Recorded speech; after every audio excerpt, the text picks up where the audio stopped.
life is not really long. Let's say the average person 30 years old. If you're 30 years old, you are not but about 7 years old. How can I prove it? Add up all the 7, 8, 9 hours you slept for 30 years. Out of 30 years, add up all the nights, last night when you went to bed and woke up this morning, you don't remember a thing. You've been unconscious for about 8 years. If you're 30 years old, you slept about 8 years. Okay. How much traveling have you done in 30 years? From the television station to home, to another country, to another city, to school, to church. You've probably traveled 2 years of your life or spent just getting back and forth to where you're going. So there's 8 years of sleeping, 2 years of traveling. There's 30 years out of your life before you accomplish anything. How long do you sit in school? In America, we stay in school from the 1st grade to 12th grade. Same here? Yeah. 6 hours a day? 6 hours a day for 12 years, break it down, you sat in the classroom for 3 years without leaving. Okay, 2 years of traveling, 8 years of sleeping, 3 years of school. How many movies have you went to? How many wrestling matches? How much entertainment? How many movie theaters, live plays, baseball games? Probably 2 years of entertainment. By the time you have children, by the time you have made a way for your children, by the time you've paid for your home, you're pushing 60 years old. So life is real short. So you add up all your traveling, add up all your sleeping, add up all your school, add up all your entertainment, you've probably been half your life doing nothing. So what am I'm 35 years old, 30 more years I'll be 65. We don't have no more influence. We can't do nothing much at 65. Your wife will tell you that. So what I'm saying, when you're 65, ain't too much more to do. So did you know I'll be 65 in 30 more years? In those 30 years, I have to sleep 9 years. I don't have 30 years of daylight. I have to travel back to America, take 6, 7 miles. All my traveling, probably 4 years of traveling in the next 30 years, about 9 years of sleeping, television, movies, entertainment, about 3 years of entertainment. Out of 30 years, I might have about 16 years to be productive. So it's how we can all break individual lives down. It says, the face of truth is open, the eyes of truth are bright, the lips of truth are ever closed, the head of truth is upright. The breast of truth stands forward, the gaze of truth is straight. Truth has neither fear nor doubt, truth has patience to wait. The words of truth are touching, the voice of truth is deep. The law of truth is simple, all you sow you reap. The soul of truth is flaming, the heart of truth is warm, the mind of truth is clear and firm through rain and storm. Facts are only its shadow, truth stands above all sin, great be the battle of life, truth in the end shall win. Life of truth is eternal, immortal is its past, power of truth shall endure, truth shall hold to the last. Whether it's a world champion boxer, a basketball player, a track star, a horse, even animals. I find out that this Mark Spitz, for an example, he's a world champion. But what made him the world champion was that he seemed to, at the right time when the pressure's down, at the last few yards, he can get that lead, or he's got enough left to make it.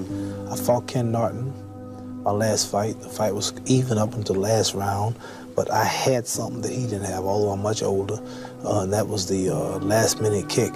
What's that last-minute kick? Is that something? Just the stamina, the strength, it's more than training, though. The mental capacity, to realize what's involved and how important it is to make your body do something that's really too tired to do. Your mind makes you do it. Mark Spitz, this Olympic track star was mentioning, he wasn't that much greater than all the people in the world, but sometimes he won by just that much.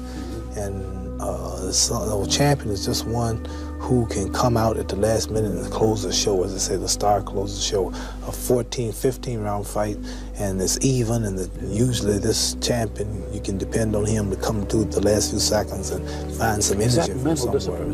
Is it discipline? Not only that, it's mental and physical. His body's in physical shape to do it, plus mentally too. He's got himself in condition where both fellas may be, sometimes the will can outdo the skill. And sometimes a fella's will is stronger than the man who's actually better physically, and the determination and weakens the other man just to see him so determined.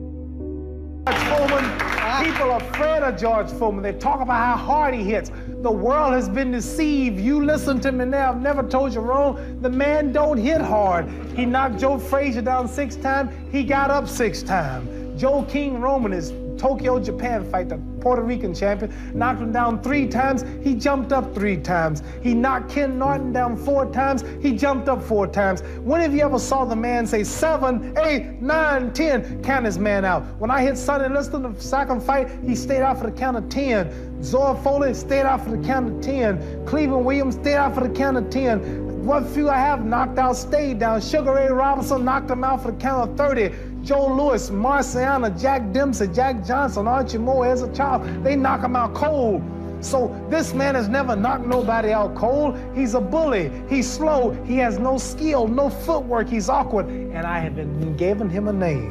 I named Floyd Patterson the Rabbit. I named Sonny Liston the Bear. And he shall be known as officially as the Mummy. The Mummy. And why the Mummy? Because he fights. When he's fighting, if you ever watch him in the ring, he drags like that after his opponent.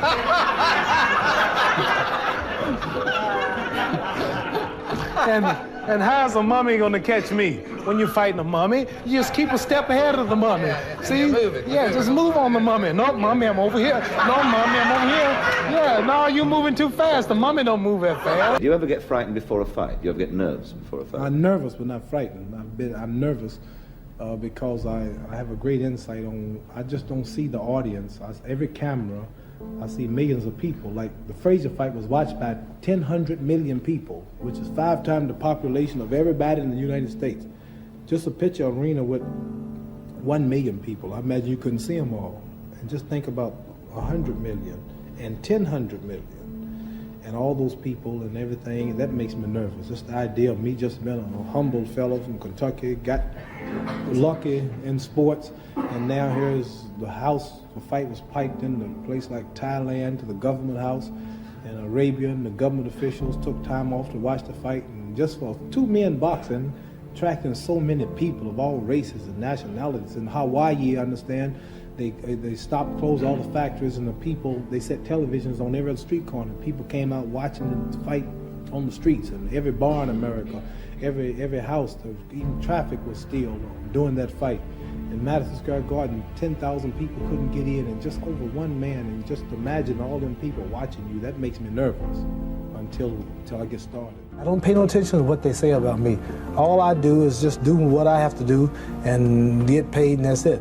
But I don't really pay no attention to the rules of boxing. I don't pay no attention. I defy all the rules. I've added pages to the book of boxing. I have this game as such a thing now until boxing promoters can no longer afford my shows. I have governments like Iran ready to put up $10 million for me to fight Joe Frazier. I have governments like Cairo, Egypt, wanting to put up $6 million with people like Ron Lau. I have countries all back throughout Zaire talking to Mobutu. He wants him back again. They'll put up $5 more million for return with Foreman. When we talk about 10 million and 6 million and 4 million, this is unbelievable. And they don't expect to get the money back. They're promoting their countries and their ideals. So I've excelled so in this sport of boxing until Madison Square Garden is too small.